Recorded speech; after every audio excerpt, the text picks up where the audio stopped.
हम लोग भक्ति रसामृत सिंधु ग्रंथ से पढ़ रहे हैं पूर्व विभाग द्वितीय लहरी साधना भक्ति, साध्य भक्ति नहीं। तो अभी भी साधना भक्ति का ही वर्णन चलेगा। आप दो प्रकार की साधना भक्ति जानते हैं, वैदी साधना भक्ति और रागानुगा साधना भक्ति। तो अभी हम लोग 269 तक वैदी साधना भक्ति के बारे में सुने। अब से लेकर जहाँ तक ये अध्याय समाप्त, मतलब ये सेक्शन या विभाग समाप्त नहीं होता, विभाग नहीं होना चाहिए, हाँ, ये जब तक इस लहरी समाप्त, द्वितीय लहरी जब तक ये लहर समाप्त नहीं होती है तब तक रागानुगा भक्ति का वर्णन चलेगा। तो प्रभु जी आप रागानुगा प्लेटफॉर्म पे हैं? जी नहीं, बिल्कुल नहीं है। हम वैदी पे भी हैं कि नहीं, को संदेह है लेकिन रागानुगा में तो बिल्कुल नहीं है। लेकिन देखिए, ग्रंथ दिया गया है ताकि हमें एटलीस्ट थियोरेटिकल अंडरस्टैंडिंग तो हो कि है क्या। ऐसा नहीं है कि रागानुगा भक्ति नहीं करनी चाहिए, और न ही ऐसा है कि ये गंदी चीज़ है। कभी कभी कुछ लोग ये भी धारणा होती है, it's a taboo. It's not a taboo. First of all you must understand this. Chaitanya Mahaprabhu इस रागानुगा भक्ति को ही देने के लिए आए थे, ये समझ लेना चाहिए। तो व्यक्ति शुरुआत करता है वैदिक भक्ति से, प्रभा स्पष्ट कहते हैं एक पॉइंट पे आकर उसकी भक्ति रागानुगा हो जाती है। लेकिन अब उसकी प्रॉपर अंडरस्टैंडिंग होनी चाहिए कि रागानुगा है क्या चीज़। नहीं तो कोई भी व्यक्ति कुछ भी बोल देगा, बस जहां नियम पालन नहीं वहां रागानुगा जहां थोड़ा नियम पालन करने में मतलब आलस आ रहा तो उसको रागानुगा बना देंगे। ऐसा नहीं होता है। तो अथ रागानुगा भक्ति क्या होती है, उसका स्वरूप क्या है, उसको हम लोग समझेंगे। उसको जब प्राप्त करेंगे तो तब प्राप्त करेंगे, जब प्राप्त करेंगे, उसकी बात नहीं हो रही। लेकिन एटलीस्ट थ्योरी में क्या है, थ्योरी हम समझने का प्रयास करेंगे। स्लो जाएंगे, क्योंकि ये मतलब देखिए वैदिक साधना तो कर रहे हैं तो समझ में आता हाँ ये श्रवण कीर्तन कर रहे हैं ऐसे करके, लेकिन यहाँ कुछ बात नहीं कर रहे हैं, इसलिए थोड़ा समझने में हो सकता हो कि मुश्किल हो, और नहीं भी होगी तो देखते हैं क्या होता है।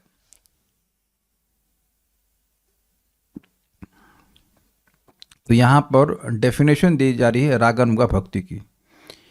विराजन्तिम अभिव्यक्तम व्रजवासी जनादिषु, विराजन्तिम अभिव्यक्तम व्रजवासी जनादिषु, रागात्मिकाम अनुसृता या सा रागानुगोच्यते, रागात्मिकाम अनुसृता या सा रागानुगोच्यते, विराजन्तिम अभिव्यक्तम व्रजवासी जनादिषु, विराजन्तिम अभिव्यक्तम व्रजवासी जनादिषु, रागात्मिकाम अनुसृता या सा रागानुगोच्यते, रागात्मिकाम अनुसृता या सा रागानुगोच्यते, विराजन्तिम अभिव्यक्तम व्रजवासी जनादिषु, विराजन्तिम अभिव्यक्तम व्रजवासी जनादिषु, रागात्मिकाम अनुसृता या सा रागानुगोच्यते, रागात्मिकाम अनुसृता या सा रागानुगोच्यते,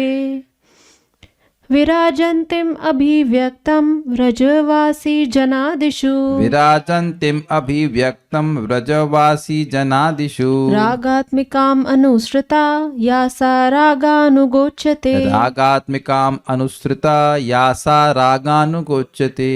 निवेदन फिर है कि अगर कुछ काम करते हुए सुन रहे हैं तो सुनिए, लेकिन वीडियो ऑन करके नहीं, क्योंकि ये सब चीज़ें अगर आप सोचो कि रोटी बनाते हुए समझ में आ जाएगा तो it will be difficult, not really easy. तो थोड़ा सा गरिमा बनाए रखिए क्लास की।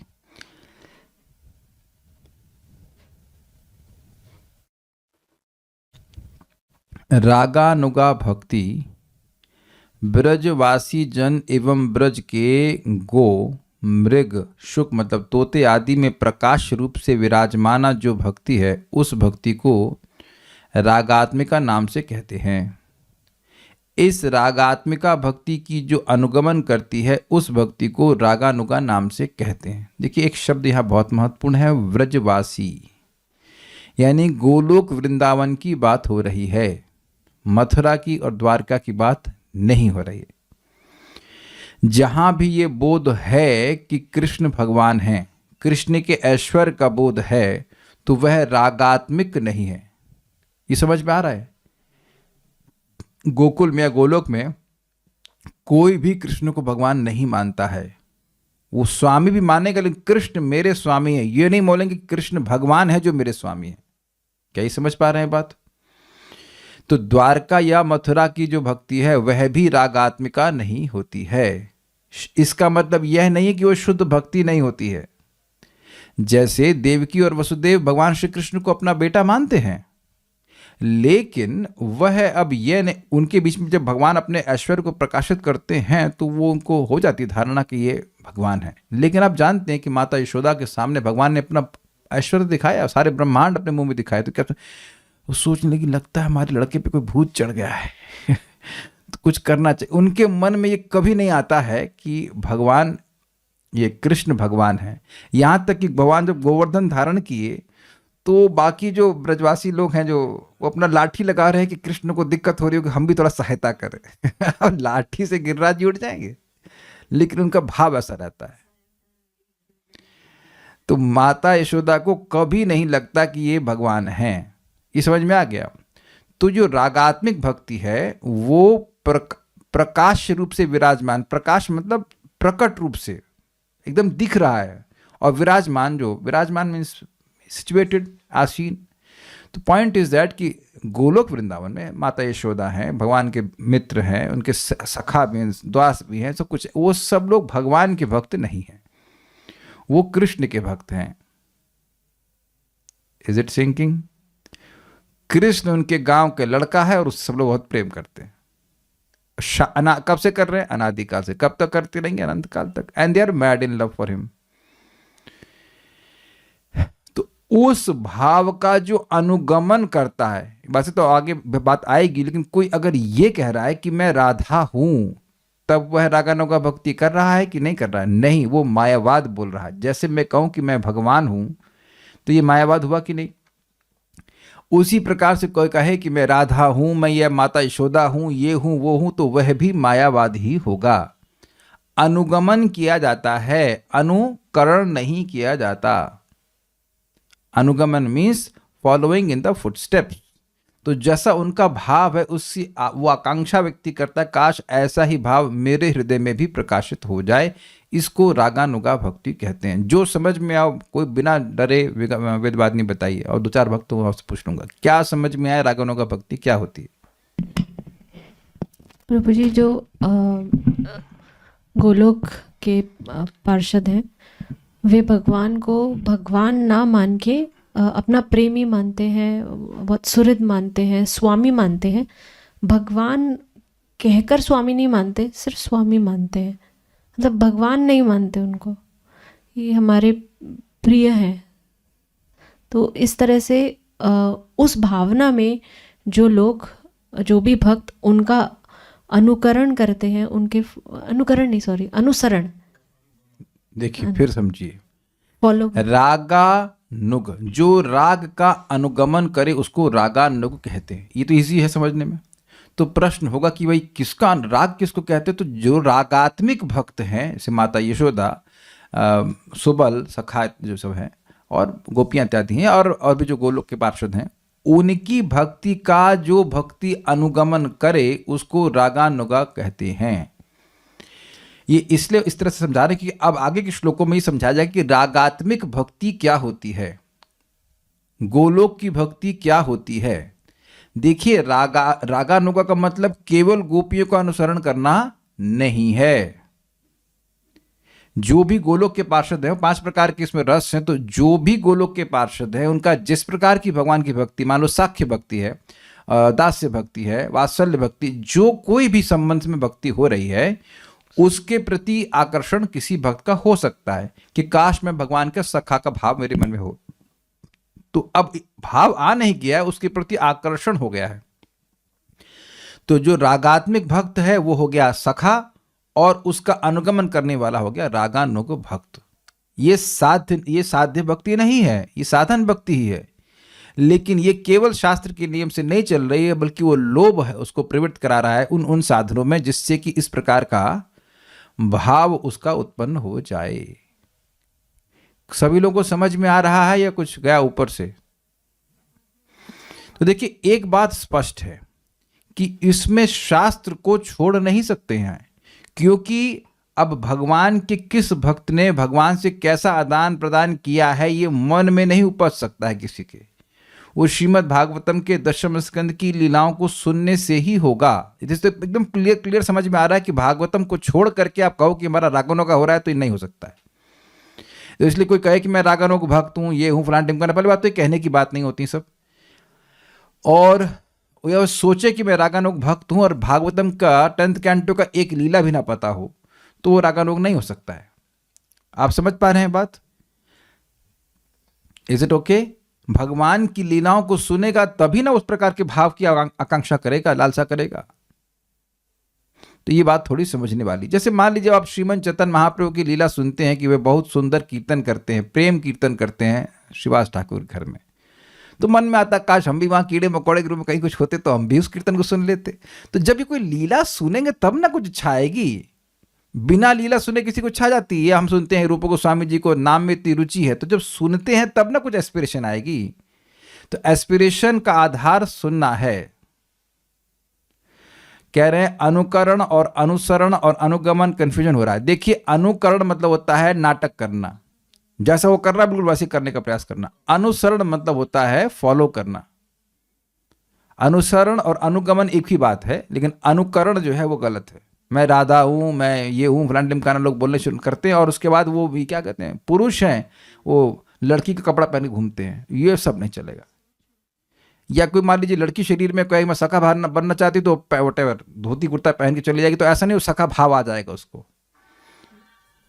तो भाव का अनुगमन किया जाता है, कपड़े का अनुगमन नहीं किया जाता है। कपड़ा जो पहन रहे हैं वैसे पहनिए, कोई दिक्कत नहीं। ओके। व्रजवासी जन आदिशु, व्रजवासी जन और आदि मतलब व्रज के गो, मृग, शुक आदि भी, वो सब भगवान के प्रेम करते हैं। आदि में अभिव्यक्तम, अभिव्यक्त मतलब जो बिल्कुल प्रकट है, प्रकाश रूप से विराजंतिम, विराजमाना, या मतलब जो भक्ति है, रागात्मिकाम, उस भक्ति को रागात्मिका नाम से कहते हैं। देखिए इसका अर्थ क्या होगा, राग प्लस आत्मिका। जब भी इस प्रकार का शब्द होगा तो समझना होगा कि राग ही उसका स्वरूप है। जैसे कि सूर्य तेजात्मिक है, तेजात्मक है कहना चाहिए, क्योंकि उसमें वो उसका तेज ही स्वरूप है। तेज स्वरूप है कि नहीं, ये बात है। उसी तरह से राग ही उसका स्वरूप है। राग अभी क्या हुआ आगे बताएंगे, राग है अभी अगले श्लोक में, घबराइए मत। लेकिन इतना समझ लीजिए, रागात्मिक मतलब होता है राग ही उसका स्वरूप है, स्वरूप सही राग से बनी हुई, ऐसे कह लीजिए। जैसे आप जानते हो दिवाली में वो मिठाई देखी होंगी आपने, चीनी से बनती है, चीनी से बनती है ना, खिलौना बोलते हैं, यस। तो वो उसका रूप चाहे कुछ भी हो, चाहे वो गाय हो, बकरी हो, कुछ भी बना दी जाए, कभी कभी पेड़ बना देते हैं, लेकिन वो बना किस चीज से है, वो चीनी से ही बना है, उसमें और किसी चीज का मिश्रण नहीं है। अब तो समझ में आ रहा है ना खिलौने। उस भक्ति का अनुसृता, इस रागात्मिक भक्ति का जो अनुगमन करती है, पीछे पीछे चलती है। देखिए पीछे चलने और साथ में चलने में अंतर हुआ कि नहीं? तो साथ में चलने का प्रयास कर रहा है, वो हो गया अनुकरण, कि मैं राधा हूं, मैं ये हूं। दूसरा है अनुसरण, उनके अनुगत करना, फॉलो करना, द फुट स्टेप्स। सा रागानुगा, उस भक्ति को रागानुगा भक्ति उच्चते अर्थात नाम से कहते हैं। तो ये डेफिनेशन हो गई। विराजंतिम अभिव्यक्तम व्रजवासी जनादिषु, व्रजवासी जन आदि में जो प्रकट रूप में विराजमान रहती है उसको रागात्मिका कहते हैं। या जो मतलब आ जाएगा, या पकड़ लीजिएगा, या राग, हाँ उसको सा रागात्मिका, उसको रागात्मिक कहते हैं। और या अनुसृता रागानुगा उच्चते, जो उस रागात्मिक भक्ति का अनुसरण करती है उसको रागानुग कहते हैं। ठीक है, भक्ति सार प्रदर्शनी। व्रजवासी जनादि में अभिव्यक्त रूप से विराजमान जो भक्ति है उसके अनुसरण कर जो भक्ति होती है उसको रागानुगा भक्ति कहते हैं। तो रिपीट सक गया हमने, बस और कुछ बोला नहीं है। अब कह रहे हैं कि रागानुग को समझाने के लिए पहले रागात्मिक की व्याख्या कर रहे हैं। मेरे पीछे बोलिए, रागानुगा विवेकार्थम आदौ रागात्मिकोच्यते। रागानुगा विवेकार्थम आदौ रागात्मिकोच्यते। रागानुगा विवेकार्थम, रागानुगा भक्ति के यथार्थ ज्ञान के लिए आदौ पहले रागात्मिका उच्यते, रागात्मिका भक्ति का वर्णन करते हैं। भाई किसका अनुगमन कर रहे हैं? डेफिनेशन डिपेंड हो रही है रागात्मिका पे। रागानुगा भक्ति वह है जो रागात्मिका का अनुसरण करे। तो अब प्रश्न बनेगा ना कि रागात्मिका क्या है, तो रागानुगा को समझाने के लिए रागात्मिका भक्ति का वर्णन कर रहे हैं। रागात्मिका भक्ति परफेक्टेड नित्य सिद्ध भक्त है, उनके लिए होता है। तो उनका जो अनुसरण करे उसे रागानुगा कहते। तो रागात्मिका का वर्णन करें, क्या होती है रागानुगा। रागानुगा भक्ति के यथार्थ ज्ञान के लिए पहले रागात्मिका भक्ति का वर्णन करते हैं। अब यहां पे वर्णन हो रहा है कि क्या होता है भाई राग। इष्टे स्वारसिकी रागः परमाविष्टता भवेत्। इष्टे स्वारसिकी रागः परमाविष्टता भवेत्। तन्मय्या भवेत् भक्ति सात्र रागात्मिकोदिता। तन्मय्या भवेत् भक्तिः सात्र रागात्मिकोदिता। इष्टे स्वारसिकी रागः परमाविष्टता भवेत्। इष्टे स्वारसिकी रागः परमाविष्टता भवेत्। तन्मय्या भवेत् भक्ति सात्र रागात्मिकोदिता। तन्मय्या भवेत् भक्तिः सात्र रागात्मिकोदिता। इष्टे स्वारसिकी रागः परमाविष्टिता भवेत्। इष्टे स्वारसिकी रागः परमाविष्टता भवेत्। तन्मय्यो भवेत् भक्तिः सात्र रागात्मिकोदिता।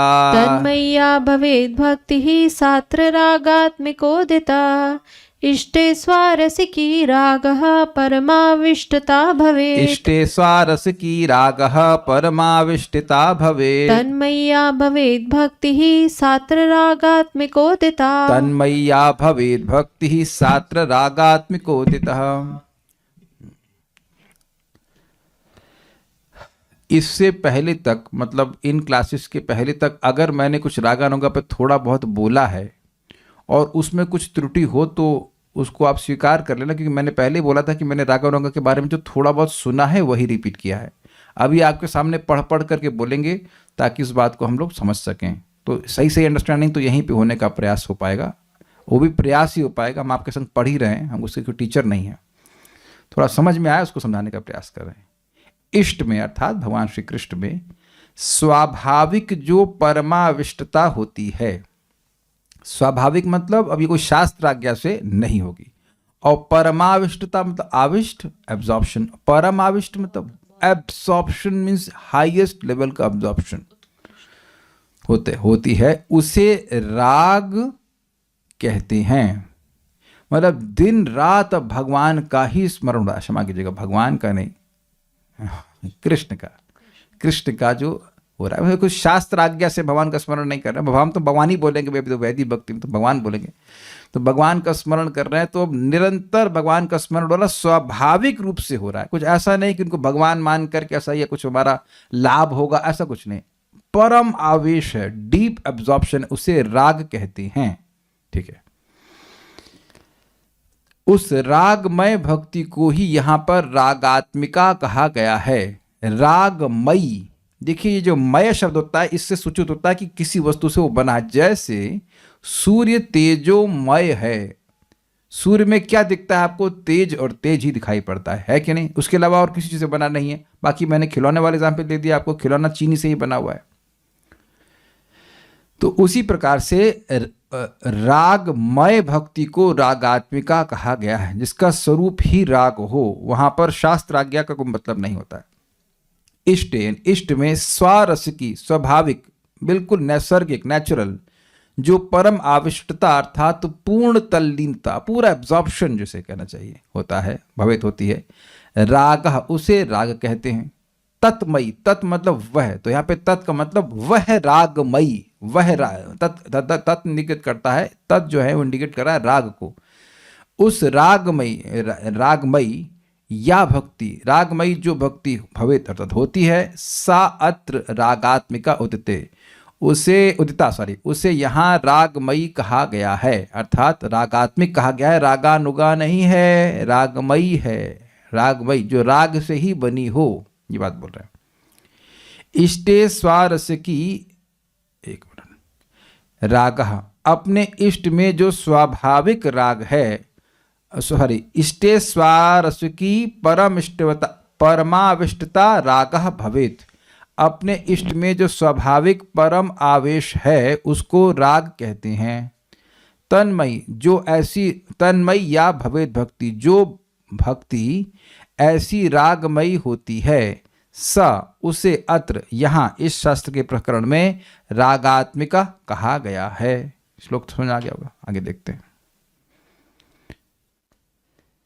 दुर्गम संगमनी, इष्ट अर्थात स्व अनुकूल विषय में, स्वारसिकी अर्थात स्वाभाविकी जो परमाविष्टता होती है, उस परमाविष्टता का जो कारण होता है वह है प्रेममय तृष्णा। तृष्णा मतलब प्यास। देखिए, जब व्यक्ति बहुत अधिक प्यासा होता है तो वो बार बार जल के लिए सोचता है। जैसे आप लोगों ने कभी निर्जला किया होगा तो अब उस समय और कोई विचार आना बंद हो जाता है, बस पानी पानी पानी पानी पानी। तो जितनी अधिक प्यास किसी वस्तु की होगी वही चीज मन में छाई रहेगी कि नहीं रहेगी। तो तृष्णा के कारण वो परम आवेश होगा, ये समझने में कठिनाई है या आसानी से समझ में आ गया? जो व्यक्ति, हम तो खैर कुछ घंटों की करते हैं, मैक्सिमम 24 घंटे करते हैं। अब मान लीजिए 48 घंटे या 72 घंटे कोई पानी ना पिए तो उसके मन में उस प्यास की वजह से पानी में एब्जॉर्प्शन होगा कि नहीं होगा, पानी के विचार में, ये समझ में आ रहा है? तो आवेश का कारण है वह तृष्णा या प्यास। तो भगवान में जो परमावेश हो रहा है उसका कारण है प्रेममय तृष्णा। उसी प्रेममय तृष्णा को राग कहते हैं। किसको राग कहते हैं वेदवादिनी बताइए? प्रेममयी तृष्णा को, प्रेममयी तृष्णा को राग कह रहे हैं, क्रोधमयी या द्वेषमयी नहीं। कभी कभी द्वेष से भी व्यक्ति किसी में एब्जॉर्प्शन हो जाता है उसका, लेकिन ना, ऐसा नहीं। प्रेममयी तृष्णा को राग कहते हैं। तृष्णा समझ में आ रहा है? हैंकरिंग, हैंकरिंग, हैंकरिंग कहते हैं, प्यास कहते हैं, ये बात है। ओके, यहां पर परमाविष्टता का आधिक्य होने के कारण प्रेममयी तृष्णा अर्थात राग के साथ अभेद उक्ति है। नोट, प्रेममयी तृष्णा कारण है और उसका कार्य है परमाविष्टता का आधिक्य। ये समझे? प्रेममयी तृष्णा होगी तो आवेश हो जाएगा। तो अब बात क्या है? राग है प्रेममयी तृष्णा जो कि परम आवेश का कारण है। क्या समझे ये बात या नहीं समझे? प्रेममय तृष्णा जो है वो है राग, और परम आविष्टता है उसका इफेक्ट। अब यहां कह रहे आगे क्या, ये पहले समझ लीजिएगा। और यहां पर इस तरह से बोला जा रहा है कि जो परम आवेश है उसको राग कहते हैं। अब देखिए, ये लिखा है ना अनुवाद में, इष्ट में स्वाभाविक जो परमाविष्टता होती है उसे राग कहते हैं, लेकिन राग है कारण और परमावेश है उसका इफेक्ट। भाई जैसे दूध पनीर है, कैसे बोल सकते हैं? ऐसा तो नहीं बोला जाता है कि दूध पनीर है। दूध कारण है और पनीर उसका कार्य है। तो परम आवेश क्यों है? राग के कारण परम आवेश है, लेकिन डेफिनेशन में परम आवेश को ही राग कह दिया गया है। इष्ट में जो स्वाभाविक परम आवेश है उसको राग कहते हैं। ये डेफिनेशन था ना। तो परम आवेश का कारण राग है, लेकिन यहां श्रील रूप गोस्वामी जी अपनी कारिका में परम आवेश को ही राग कहते हैं। क्या पहले आप पॉइंट समझ रहे हैं कि दो पॉइंट्स अलग अलग हो रहे हैं? राग है प्रेममय तृष्णा और उसकी वजह से हो रहा है परम आवेश, डीप एब्जॉर्प्शन, लेकिन डेफिनेशन में परम आवेश को ही राग कहा जा रहा है, यानी कि कार्य को कारण बताया जा रहा है। क्या कह रहे हैं? कार्य को कारण से अभेद कहा जा रहा है। अब इसका एक्सप्लेनेशन दे रहे हैं कैसे कह रहे हैं। इस अभेदोक्ति को आयुर्घृतम की भांति जानना होगा, अर्थात जिस प्रकार आयुर्घृतम न्याय से घृत आयुवर्धक है, ना कि आयु है। घी में प्रचुर मात्रा में आयुवर्धक सामग्री होने के कारण घृत को आयु कहा गया है। नोट, घी आयुवर्धन का कारण है, इसलिए उसका आयु से अभेद रूप में कहा इसलिए उसको आयु से अभेद रूप में कहा गया है। ये समझे बात ये है कि भाई घी तो जीवन है। जैसे बोलते हैं जल ही जीवन है। चलिए, अगर घी नहीं समझ में आ रहा तो जल ही जीवन कहते हैं। तो जल और जीवन अलग अलग है कि नहीं? लेकिन क्योंकि जल जीवन का कारण है तो इसलिए ऐसे बोलते हैं कि जल ही जीवन है। तो अब जो प्रेममय तृष्णा है वो एग्जैक्टली राग इज इक्वल्स टू प्रेममय तृष्णा, ठीक। और ये प्रेममय तृष्णा इष्ट में स्वाभाविक परम आवेश का कारण बनती है। हमको लैंग्वेज तो यही इस्तेमाल करनी पड़ेगी। आप लोग समझ पा रहे होंगे। हिंदी डेवलप हो गई कि नहीं अब तक? इंग्लिश में समझाऊं? That loving thirst is called raga, and because of that thirst there is deep absorption in the object of one's love, natural deep absorption.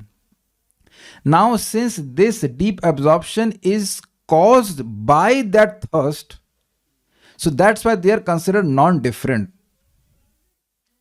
जिनको हिंदी नहीं आती उनके लिए अंग्रेजी में समझा दिया, बाकी फिर हिंदी में आ जा रहे हैं हम। श्लोक में बोल रहे हैं जो इष्ट में स्वाभाविकी परम आवेश है उसको राग कहते हैं। लेकिन राग है प्रेममयी तृष्णा, ना कि आवेश। लेकिन क्योंकि इस प्रेममयी तृष्णा से आवेश हो जाता है इसलिए अभेद उक्ति के रूप में कहा जा रहा है। जैसे अब जल ही जीवन है या घी ही जीवन है। घी पिएंगे तो जीवन लंबा हो जाएगा। आयु इज नॉट इक्वल्स टू घी, लेकिन घी लंबी आयु का कारण है। देखिए, हम यहाँ आयुर्वेद नहीं पढ़ा रहे हैं। अगर आपका हाजमा स्ट्रांग नहीं है तो घी मृत्यु का भी कारण बन सकता है, बीमारी का कारण भी बन जाएगा। लेकिन अब हम नहीं जब उस पर कुछ कहना चाहते हैं। ये प्रश्न मत करना कि घी पीना चाहिए कि नहीं पीना चाहिए। बस जहाँ जो लिखा है मैं समझा रहा हूँ कि घी अगर शुद्ध गाय का घी है, गाय का शुद्ध घी है, शायद गाय तो शुद्धि होती है, गाय का शुद्ध घी है, बिलोना मेथड, तो अब वह अमृत का कार्य करता है, तो इसलिए वह आयु देने वाला होता है। इसलिए इस तरह से बोला जाता है कि आयु घृतम, घी ही आयु है। लेकिन आयु अलग चीज होती है और घी अलग होता है। आपका घी कितना है? तो ये तो नहीं पूछते हैं कि आपका घी कितना है। तो पूछेंगे ना, लड़की की शादी इसका लड़की की घी कितना है, लड़के का घी कितना है, नहीं ऐसे नहीं बोलते आप। लड़के की आयु कितनी है, लड़की की आयु कितना है। तो आयु अलग चीज है और घी अलग चीज है। लेकिन घी क्योंकि आयु का कारण है इसलिए घी को अभेद उक्ति से कहा जा रहा है कि घी तो आयु है। बोलिए, माइक पे बताइए, पूछिए। जैसे जल ही जीवन है तो इसको ऐसे समझ सकते हैं प्रभु जी की जल है तो ही जीवन है, तो डिपेंडेंसी है, बहुत डीप डिपेंडेंसी है। तो राग से ही परम आवेश होता है, Exactly. Deep dependency. इसीलिए राग को अभिन्न कहा जा रहा है। जल ही, देखिए, जल ही जीवन है का मतलब क्या भाई? जल ही जीवन है, एकदम अभेद कर दिया कि नहीं? जल नहीं होगा तो जीवन नहीं होगा, जल ही जीवन है। लेकिन जीवन अलग है और जल अलग है। I hope is clear. तो राग अलग चीज है। राग है प्रेममय तृष्णा और उसका कार्य, उसका इफेक्ट है इष्ट में, अपने इष्ट समझते हैं ना, अपने जो आप प्रेम का जो प्रेमास्पद है उनमें परम आवेश होना। तो ये बात थोड़ा समझने वाली है। अर्थात ये तुमने पढ़ा दिया आप लोगों को। इसी प्रकार आगे भी समझना होगा कि राग मतलब परम आवेश, इस तरह समझना होगा। तन्मयी अर्थात उस राग से बनी हुई का अर्थ है एकमात्र राग से प्रेरित। मतलब जैसे वैधि साधना भक्ति होती है शास्त्र की आज्ञा से प्रेरित, एकमात्र शास्त्र की आज्ञा से प्रेरित और किसी चीज से नहीं, ऐसे ही रागात्मिक भक्ति, मैं रागानुगा की बात नहीं कर रहा हूं, रागात्मिक भक्ति केवल राग से प्रेरित होती है। देखिए, इस बात को थोड़ा समझ जाइएगा आप। जैसे इस जगत में लोग किसी से राग करते हैं, किसी की प्रेमिका है तो उसको वो जो फूल देने जा रहा है वो कौन? बाइबल पढ़ के जाता है देने के लिए, या भगवत गीता पढ़ के जाता है? नेचुरली अब समझ में आ रहा है। माँ अपने बच्चे का ध्यान रखती है तो शास्त्र पढ़ करके रखती है कि बच्चे को, माँ का कर्तव्य है कि बच्चे का ध्यान रखना। जितनी माताएं इनकी संतान हुई है वो भगवत गीता पढ़ करके अपने बच्चे का ध्यान रखती हैं। अब समझ में आ रहा है कुछ राग। और दिन रात बच्चे की चिंता, खिलाना है इसको, बाल जन्म गुट्टी पिलाना है, ये करना है, तो ये सब आप क्या कहते हैं शास्त्र पढ़ के कर रही थी। अब तो समझ में आ रहा है, इस जगत में जो संबंध होते हैं वो, जैसे अब वरुण प्रभु तो राग के कारण ही नौकरी कर रहे हैं ना, नहीं परम आवेश है अपने बॉस में, या श्याम सावना प्रभु ना, तो आप देख रहे हैं वहां कुछ आज्ञा है आज्ञा से कर रहे हैं। लेकिन आप देखिए कि एक सिंपल सी बात सोचिए, अगर बच्चा है या मित्र है, बहुत बहुत क्लोज फ्रेंडशिप है, तो व्यक्ति उसका ऑब्जर्प्शन होता है, उसके लिए कुछ करता है, वो नेचुरल वे में करता है, नहीं शास्त्र पढ़ के कर रहा है। तो इस जगत में थोड़ा थोड़ा जो प्रेम अगर कहा जाए वो राग ड्रिवन हो जाता है। मैं खाली एग्जाम्पल दे रहा हूं, बाकी गोलोक का जो राग है उसकी तुलना आप इस जगत में किसी से नहीं कर सकते, एक बात समझाने के लिए। तो तन्मयी, तत् यहाँ पे शब्द है, वह मतलब राग, तो राग से बनी हुई अर्थात एकमात्र राग से प्रेरित, राग ही उस भक्ति को प्रेरित कर रहा है। भगवान में राग है और इस प्रकार से भगवान की विभिन्न प्रकार की सीमाएं भक्त करना चाहता है। ठीक है, ये मैं साध्य भक्ति, रागात्मक भक्ति की बात कर रहा हूं। तन्मय, अब ये जो लिखा है वो हमको समझ में नहीं आ रहा, खाली हम पढ़ दे रहे हैं। तन्मयी में प्रकृति के साथ मयठ प्रत्यय का प्रयोग हुआ है, जो भी हुआ हो। सूत्र है, पाणिनि सूत्र है, तत् प्रकृत वचने मयठ, तो ये हमको नहीं समझ में आया। तन्मयी में मई का अर्थ है बना हुआ, जैसे मैंने बताया था आपको कि तेजमय मतलब तेज से बना हुआ, जलमय मतलब जल से बना हुआ। जैसे कालिया ने कालिया हृदय के अंदर जल से ही महल बना लिए थे, ऐसा ही दुर्योधन ने भी किया था। जो वो समुद्र, वो पौंड था ना, कौन सा पौंड था हमको नहीं पता, लेकिन उस सरोवर के अंदर चला गया था दुर्योधन, तो अंदर ही उसने कुछ स्तंभन के द्वारा उस जल से बना लिया था। अच्छा, आप लोगों ने कभी आइसक्रीम जल से नहीं बनाई है? बचपन में खेला हो, कभी ट्राई किया, तो वो उसके अलग अलग आकार बन जाते हैं ना, बनता पानी का ही हुआ है, तो जलमय चीजें हो जाएंगी। तो तन्मयी में मई का अर्थ है बना हुआ, अर्थात जो भक्ति राग की बनी हुई है उसे रागात्मिका भक्ति कहते हैं। क्लास खत्म। हम ऐसे पढ़ाएंगे, जितना समझ में आएगा उतना आपके सामने आएगा, थोड़ा थोड़ा करके समझाएंगे।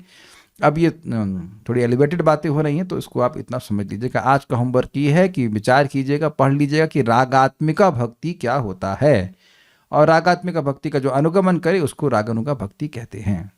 लेकिन एक बात समझ लीजिएगा, मैं फिर रिपीट कर रहा हूँ कि जब तक व्यक्ति श्रीमद् भागवतम को नहीं सुनेगा वो रागानुगा भक्ति नहीं कर सकता है, क्योंकि जैसा शुद्ध भक्त है, मान लीजिए माता यशोदा है, वो उनका प्रेम है, तो उसके बारे में सुने बिना व्यक्ति मन गणन तरीके से कोई सोचे कि मैं रागानुगा भक्ति कर रहा हूं, तो ऐसा नहीं है। Is it okay? कुछ पूछना चाहते हैं पूछ लीजिए। नहीं? ओके, यहां पे कुछ अचिंत भेदाभेद नहीं। क्या आपने ये बताया कि राग के ऊपर परमावेश की डिपेंडेंसी है? हाँ, यस, राग के कारण ही तो एब्जॉर्प्शन होगा। अरे इस जगत में किसी को पैसे में राग होता है तो पैसे के बारे में सोचता रहता है, जहां राग होगा वहां एब्जॉर्प्शन हो जाता है। भक्ति और भाव, रागात्मिका भक्ति और भाव भक्ति में डिफरेंस क्या है? देखिए, डिफरेंस नहीं है। डिफरेंस देखिए, एक बात समझिए, रागात्मिका भक्ति किन के बारे में वर्णन हो रहा है? जो नित्य सिद्ध पार्षद हैं, अर्थात भगवत प्रेम स्थिति। तो भाव भक्ति तो साध्य भक्ति नहीं है एक तरह से। भाव भक्ति में भी तो कुछ अपराध के संस्कार रह जाते हैं ना, तो वो इसलिए ब्रिज बिटवीन साधना भक्ति एंड साध्य भक्ति। तो साध्य भक्ति परफेक्टेड स्टेज ऑफ प्रेम भक्ति है, तो जो रागात्मिक भक्ति है वो प्रेम भक्ति है, और जो भाव भक्ति है वो 8वीं स्टेज है भक्ति के स्टेज में। रागानुगा भक्ति के 9 स्टेज में कोई रिलेशन? देखिए, रागानुगा भक्ति है साधना भक्ति और रागात्मिक भक्ति है साध्य भक्ति। तो आप भाव भक्ति 2 तरह से पहुंच सकते हो। एक वैदिक साधना से, जिसमें भाव भक्ति के स्तर पर भगवान का ऐश्वर्य बोध होता है, जैसे कि नारद जी पिछले जन्म में दासी पुत्र थे, तो वह भक्ति का अनुशीलन किया और भाव जागृत हुआ, लेकिन उनके मन में भगवान श्री कृष्ण के प्रति भगवान का बोध है। आगे ये सब बातें और आएंगी, लेकिन एक और भक्त का नाम बताएंगे, उसने भी साधना करी, मैं नाम भूल रहा हूँ, च से कुछ से नाम है, भूल रहा हूँ मैं। तो और श्रुतिचारी गोपियाँ तो हैं ही, जो वेदों में से एक श्रुतियाँ हैं, वो गोपियों का अनुगमन करती हैं, फिर आगे जाकर वह श्रुतिचारी गोपी बनती हैं। और दंडकारण्य के ऋषि, सब डिटेल्स आएंगे, दंडकारण्य के ऋषि हैं, वो भी भगवान राम को देखे तो उनका भाव हुआ कि उनसे मतलब क्या कहेंगे उसको, कांता भाव उत्पन्न हुआ, तो भगवान ने कहा कि इस शरीर में नहीं, जब मैं कृष्ण रूप में आऊँगा तब, तो वह ऋषिचारी गोपी बनते हैं, वो सब आगे सब इसमें श्लोक आएंगे। तो रागानुगा का भक्ति भी साधना भक्ति है, लेकिन उससे जो भाव उदित होगा वो गोलोक का जो प्रेम है, उनमें से कोई भी रस हो सकता है, वो उदित होगा, उस प्रकार का रस प्रकट होगा। तो अच्छा, अगर ये सोचे कि रागानुगा भक्ति, हाँ एक हम समझ रहे हैं इनका प्रश्न, रागानुगा भक्ति निष्ठा के स्तर पर है या श्रद्धा के स्तर पर होती है या कब होती है? अगर ये प्रश्न है तो देखिए, ये प्रश्न हमने किया था तो महाराज डांट लगाए थे पहले, अहैतुकी अप्रतिहता ये नात्मा सुप्रसिद्धति। आप ये नहीं कह सकते कि निष्ठा के स्तर के बाद ही रागानुगा भक्ति शुरू होगी। बात है, अभी आगे और क्लियर हो जाएगा। श्रीमद् भागवतम के 10वें स्कंद की लीलाओं को सुन करके अगर स्वाभाविक रूप से, इमेजिन रूप से नहीं, स्वाभाविक रूप से व्यक्ति के मन में इस प्रकार का लोभ जागृत हो जाए तो वह रागानुगा भक्ति करने लग जाएगा। और अभी थोड़ा सा तो टॉपिक शुरू ही हुआ है, भगवान कृष्ण की कृपा से, किसी वैष्णव की कृपा से भी ऐसा हो सकता है। तो वो सब बातें आएंगी, कैसे डेवलप होगी तो अभी आगे बातें आएंगी, कैसे क्या है थोड़ा समझ लीजिए। प्रेममयी तृष्णा को थोड़ा और समझा दीजिए, तो हमको समझ में आए तब तो समझाएंगे आपको। हम क्या प्रेममयी तृष्णा से युक्त हैं जो और समझा देंगे? क्या समझ रखा है, हम भाव भक्ति पे हैं। जितना है थ्योरी समझिए, और देख समझने की जरूरत मत करिए। आप थ्योरी समझने के लिए हम थ्योरी वाले टीचर है, ये थ्योरी क्लास है, प्रैक्टिकल हमको नहीं पता है। इतना पता, हम कोई एग्जाम्पल आपको दे दिया, थोड़ा सा एग्जाम्पल दे दिया कि माँ है, सहज उसका प्रेम अपने बच्चे के प्रति होता है, वो शास्त्र की आज्ञा से नहीं होता है। तो जब प्रेम होता है तो उसकी सेवा करने की इच्छा होती है, तो वो इच्छा जो प्यास होती है, मैंने एग्जाम्पल दिया था कि पानी की प्यास होती है तो पानी में आवेश, तो प्रेममय तृष्णा मतलब सेवा, जो सेव्य है उसमें सेवा करने में आवेश, उसका मन, वो मन में छाए रहेगा, व्यक्ति ये रहता है। लोग बोलते हैं ना, झूठी बोलते हैं, मैं तुमको भूल नहीं पा रही हूँ, अरे अच्छा कब से खाना नहीं खाया? खाना तो खा रही हूँ लेकिन तुमको खाना नहीं भूल पा रही हूँ, लेकिन तुमको भूल नहीं पा रही हूँ, तुम्हारे बिना जी नहीं सकती, व्हाटएवर, मर के दिखाओ बताती हूँ। This is all this things are spoken. जो भक्ति शास्त्र द्वारा प्रेरित हो वो वैदिक भक्ति है, शास्त्र द्वारा ही प्रेरित हो, ही मत छोड़िएगा। जो भक्ति डीप अटैचमेंट द्वारा प्रेरित हो वो रागात्मिका भक्ति है। हाँ, यस, जो ब्रजवासियों में जो प्रकट है, देखिए डीप अटैचमेंट द्वारा प्रेरित तो बहुत सारी हो सकती हैं, लेकिन जो ब्रजवासियों में, क्या अर्जुन का अटैचमेंट नहीं है? इसलिए एक एक शब्द महत्वपूर्ण है। अर्जुन क्या रागात्मिक भक्त हैं? नहीं, क्योंकि उनमें भी बोध हो जाता है कि भगवान है, गीता में आप जानते हैं।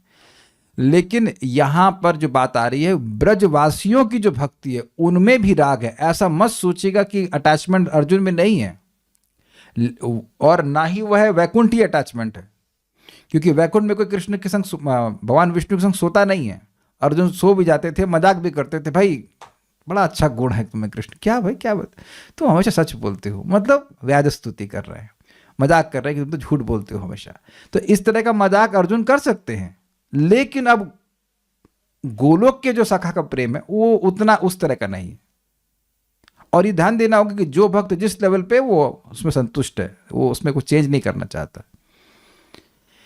इसका मतलब रागानुगा भक्त भी अनर्थ निवृत्ति पर हो सकते हैं। हाँ जी, हो सकते हैं। वो श्रद्धा पे भी हो सकते हैं, किसी भी स्तर पर हो सकते हैं। यही कंक्लूजन है। ऐसे नहीं सोचना चाहिए कि निष्ठा के स्तर पर ही आप भाव रागानुगा करेंगे, वो भक्तों की कृपा से कभी भी हो सकता है।